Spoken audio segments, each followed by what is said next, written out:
कौन था मेघनाथ, जिसका वध भगवान राम भी नहीं कर सकते थे? ऐसी क्या शक्ति थी उसके पास, आइए जानते हैं। युद्ध के मैदान में सबका पसीने छुड़ाने वाला महान योद्धा मेघनाथ लंकापति रावण का सबसे बड़ा पुत्र था और रावण की पहली पत्नी मंदोदरी ने मेघनाथ को जन्म दिया था। उन्होंने अपने पुत्र का नाम मेघनाथ क्यों रखा, इसके पीछे भी एक कहानी है।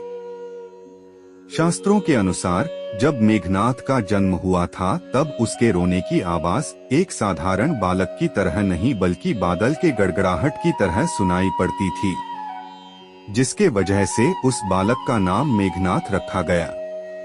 क्यों? रावण के प्रिय पुत्र थे मेघनाथ। हिंदू शास्त्रों और ज्योतिष के अनुसार मेघनाथ रावण का सबसे बड़ा पुत्र और लंका युवराज भी था, इसलिए रावण मेघनाथ को सबसे ज्यादा प्यार करते थे।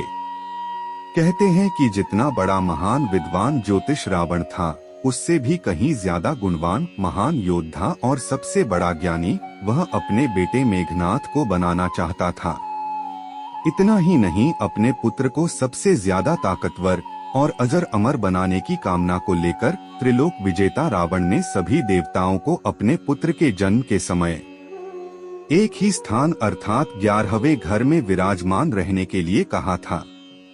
मेघनाथ के जन्म के वक्त रावण को पुत्र से इतना लगाव हो गया था कि उन्होंने ग्रहों की चाल तक बदलने की कोशिश कर डाली, लेकिन भगवान शनिदेव ने रावण की आज्ञा का उल्लंघन करते हुए सारे ग्रहों से अलग 12वें घर में जाकर बैठ गए, ताकि रावण का पुत्र मेघनाथ अजर अमर की उपाधि न प्राप्त कर सके। कैसे मिला मेघनाथ को ब्रह्मा का वरदान? हिंदू धर्म की पौराणिक कथाओं के अनुसार स्वर्ग पर अपना आधिपत्य जमाने के लिए लंकापति रावण ने देवताओं पर आक्रमण कर दिया था। इस युद्ध में मेघनाथ ने भी हिस्सा लिया था। इस दौरान लंकापति पर इंद्र ने हमला करना चाहा, तो मेघनाथ पिता को बचाने के लिए आगे आ गया। मेघनाथ ने उसी क्षण इंद्र और इंद्र के वाहन ऐरावत पर हमला कर दिया और उसने सभी देवताओं के साथ इंद्र को भी हरा दिया, जिसके बाद से इंद्रजीत के नाम से संबोधित किया जाने लगा। युद्ध के समाप्त होने के बाद मेघनाथ स्वर्ग से निकलने लगा तो उसने इंद्र को अपने साथ ले लिया और अपने रथ पर बैठाकर लंका में ले आया। लेकिन जब ब्रह्मा जी ने मेघनाथ से निवेदन किया कि वह इंद्र को मुक्त कर दें, मगर मेघनाथ इस बात को मानने के लिए तैयार नहीं था। इसके बाद ब्रह्मा जी ने इंद्र को छोड़ देने के लिए उसके बदले एक वरदान देने का वचन दिया। मेघनाथ ने इसका फायदा उठाते हुए उनसे अमरता का वरदान प्रदान करने के लिए कहा। उस दौरान ब्रह्मा ने मेघनाथ से कहा कि अमर होना इस प्रकृति में किसी भी जीव के लिए संभव नहीं है, क्योंकि यह तो प्रकृति के ही खिलाफ है। तुम कोई दूसरा वरदान मांग लो, मगर मेघनाथ अपनी बात पर अड़ा रहा। इसके बाद ब्रह्मा ने कहा कि अगर वो अपनी मूल देवी निकुंभला देवी का यज्ञ करेगा और वह यज्ञ जब संपूर्ण हो जाएगा, तब उसे एक ऐसा रथ प्राप्त होगा जिस पर बैठकर वह किसी भी शत्रु के सामने युद्ध में पराजित नहीं हो पाएगा और न ही उसकी मृत्यु होगी।